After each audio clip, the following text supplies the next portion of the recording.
Welcome back, WNST, Towson, Baltimore, and WNST, Baltimore Positive. We're at Fadley's. The sign says so. Don Moeller's here.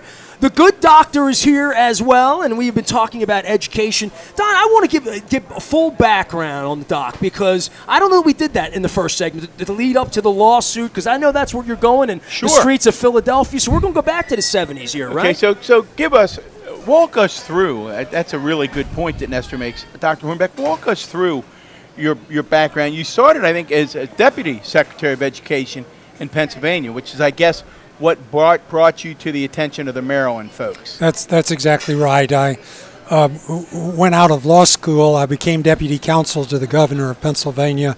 I did work for a guy who then subsequently became the Secretary of Education, and he took me over, and I became the deputy. And several years later, I quit that job because I wasn't spending any time with my kids and wanted to take a year off, and my boss sent my resume to Maryland, and they called up and said, we'd like for you to come here.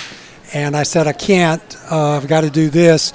And I said, if you will wait a year, then I'll come. And so you didn't think your life's work was there? I mean, because you had developed so many relationships, right, through Temple.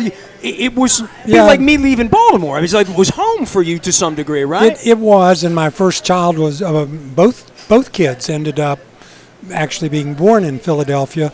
We were about, Becky too, my wife also, we were about trying to find places where we thought we might be able to make a difference, and that's what led us each time. And that's why I've moved from Philly to Harrisburg to Baltimore, back to Philly, back to Baltimore over this last 40 years. That ministerial passion to make a difference. Where does that come from? I was just going to say, has that been the driving? When you look at yourself, you're a pretty introspective guy. When you look, has that been the driving force for everything you've done? Well, I grew up in East Texas. My mom and dad, I couldn't have had better parents. What town? In a little place called Longview. All right, near Tyler? Near Tyler. Okay. 30 miles from Tyler. You're an Earl Campbell guy? We always battled Tyler for the the accolades of most important city in East Texas, which is a fairly low standard. Oh, I know that. in many ways. But yeah, I was very much a part of a faith community there. There was never any doubt in my mind from the time I was little that I was going to go to seminary. And then, as I said earlier, I discovered that my real ministry was in trying to create different opportunities for kids than they had in the past. And coming here, that became clear.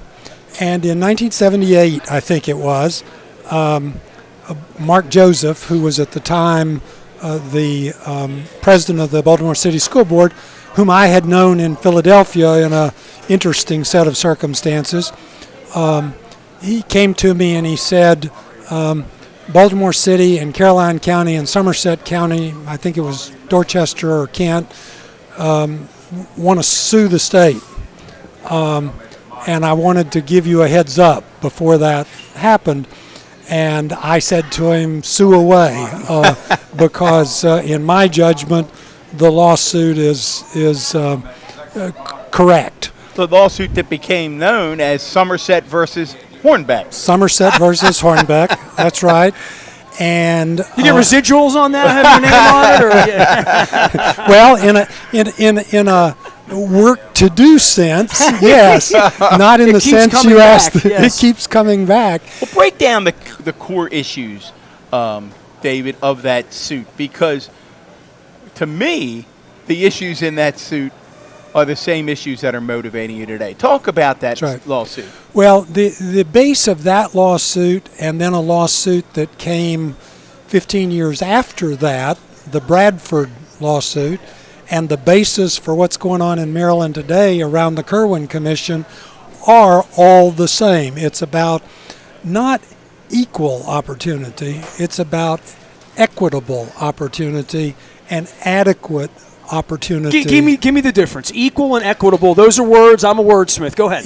If you have, let's say you spend $15,000 on kid A, who comes from a middle-class home and plays in the local sports teams like the Catonsville recreation program. Okay, let's just use Catonville as an example. Okay, as an example, because it is city X in America. It's right. it's a perfect American town, right? Well, that child gets to play ball in that way. He takes piano lessons on Tuesday. Okay. He gets taken on vacations in the summer to visit Gettysburg, et cetera, et cetera. Goes to the Science Center. Has full access to the internet at home in HD where he can watch literally anything from good things to bad things, right? The world of education is open to this child. Then you take another kid who is a low-income kid. He's eligible for free or reduced price meals, et cetera. He doesn't have any of that. And so if you spend $15,000 on the kid that has access to a whole bunch of other stuff, as well as having books in his home, etc. Read to from birth. Good prenatal care for his mom, appropriate quality child care when he's 1 year old. Nutritious food on the table. He doesn't live in a food desert, etc. You spend $15,000 on him, and you spend $15,000 on the child who doesn't have all of that stuff. And expect the same outcome? Now, that is equal, though. That is equal. It is not equitable. And you know, it's. I have never heard this argument in my life. 50 years in, I have never in 90 seconds. I'm going to take that home to my wife. Wonderful example. That's a breakdown there. Now you got me thinking. I almost want to drop the mic and go think about things after cake. Tell me, Dr. Hornbeck, if in an individual classroom, we talk about equity and equality as well. And I once heard someone describe it this way in terms of an individual child, and see if you concur or if you say, no, it's not exactly right, was that, Nestor, if you have children in a classroom and you and I have glasses. We all three have glasses on them. You look at children. Oh, wow. And I don't need glasses in that classroom. I can look at the board, and it's crystal clear, and I don't have any trouble seeing what the teacher puts up there. Susie sitting next to me can't see the board without her glasses. She needs to put her glasses on. Well, if I were to say to Susie, I'm sorry, that's just everybody's got to be equal in here. You've got to give me your glasses, because it's not fair for you to have glasses because Nestor doesn't have glasses. So the one only is equal and one's is and the only way I would change that slightly is that the Susie who needs her glasses, in fact, in many schools, simply doesn't have glasses to take them off. And that's true of dental checks. It's true of hearing.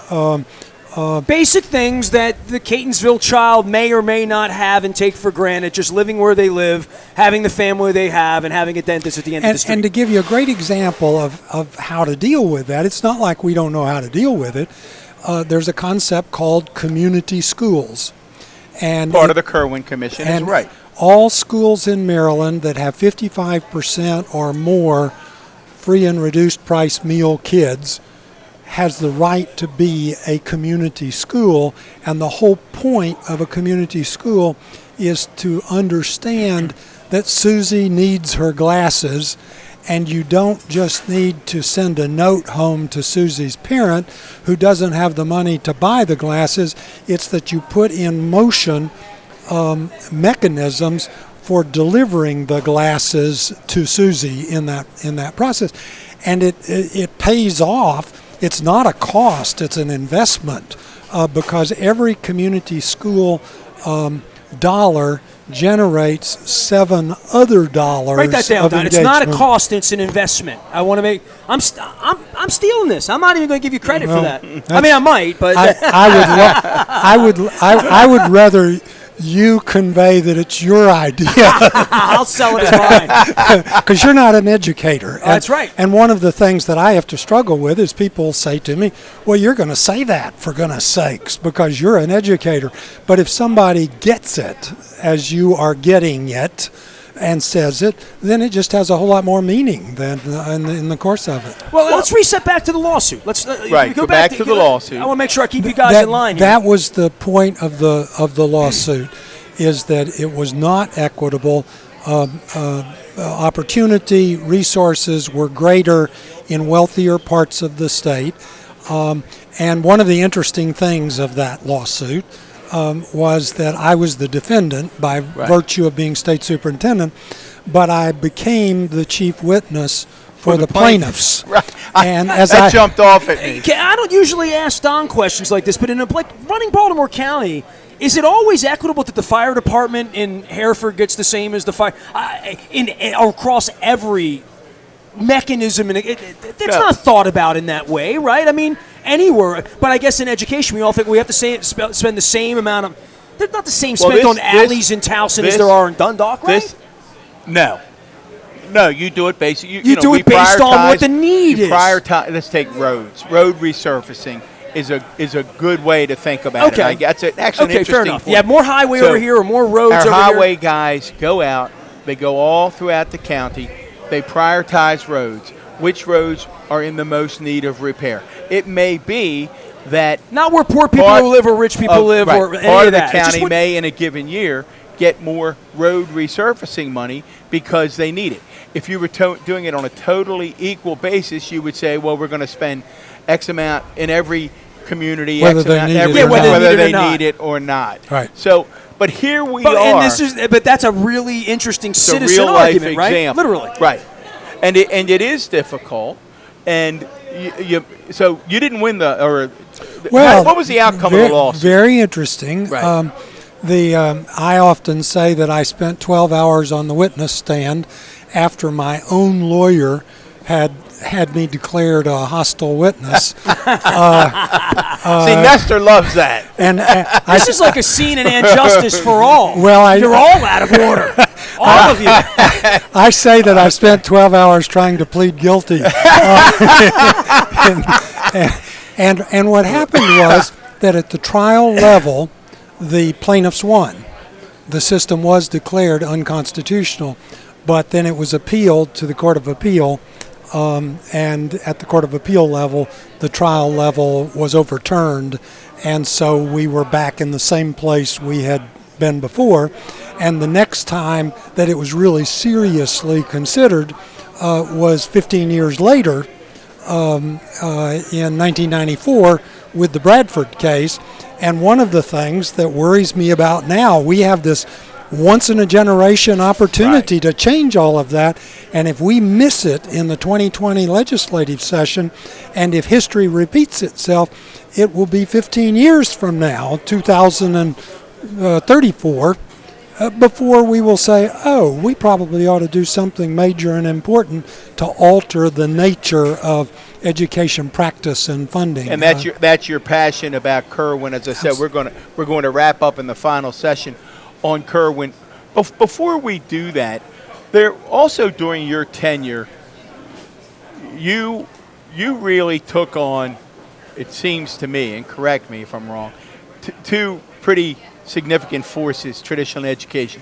You tried to take a hard look at the way special education services were being delivered and gifted and talented programs. I was really struck when you said somewhere in an article your children were in gifted and talented programs, and your reaction was, why aren't all kids having access to these programs? It's more field trips, it's more individual work, it's higher level. Why aren't all kids getting this?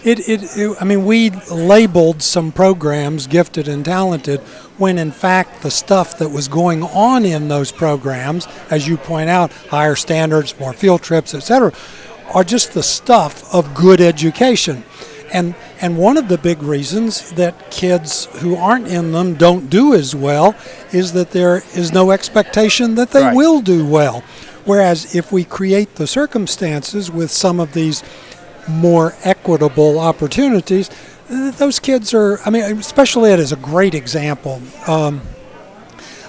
When we had a big discussion when we put Project Basic, those tests that we were talking about earlier, into place, and the big discussion was around, do they apply to kids in special education? And the idea was, some people said, no, you can't do that. These kids can't do the same thing that non-special ed kids can do. Final decision was that yes, they're going to apply. And what we discovered was that the proportion of special ed kids who met the higher standard skyrocketed, coming very close to what other kids did. And why is that? It was because we changed the expectations among not just teachers and principals and administrators, but we even changed the expectations of kids themselves and the parents. People for the first time began to have a conversation about, oh, these people who are professionals and supposed to know what they're doing think that my kid can do this.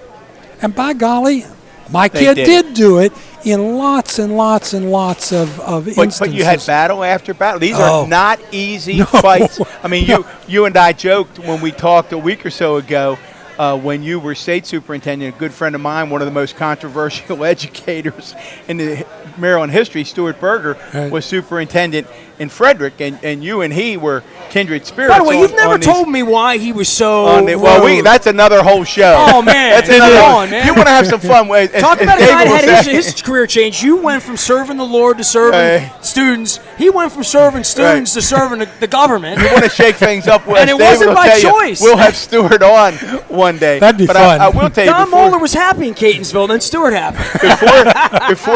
But they were fighting the same battles.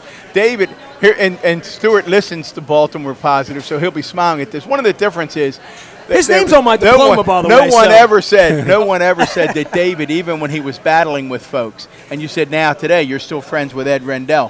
When he was battling folks, they always came out on the other side and said, but David is a really nice guy, easy to get along with. Stuart's one of my really good friends. That's not going to be on his epitaph. That he was easy to get along with. All right, let's get a break here real quick, because we do have to. We're on a time. Man, we're here a little later. Boy, Faithley's is rocking. Faithley's is cooking. I mean, there's crab cake here, the crab cakes, there. There's the children. oysters, you name it. It's happening at Faithley's. All right, it's Baltimore Positive. We're going to be back at Jennings and State Fair coming up. Ben Cardin's coming up. Ben Jealous is coming up. Ron Shapiro's back. Reverend Al Hathaway. Reverend Al's going to be joining us. Sarah Heminger from Thread, who we hear about every week. Look at that. He knows. Everybody knows Sarah Heminger from Thread. Good things at Baltimore Positive. As usual, I'm the dumbest guy at the table. We're down at Faithley's. We're at Lexington Market. We are Baltimore Positive, WNST.net, AM 1570, and WNST Towson, Baltimore, and we never stop talking. Baltimore Positive. Okay, so we've got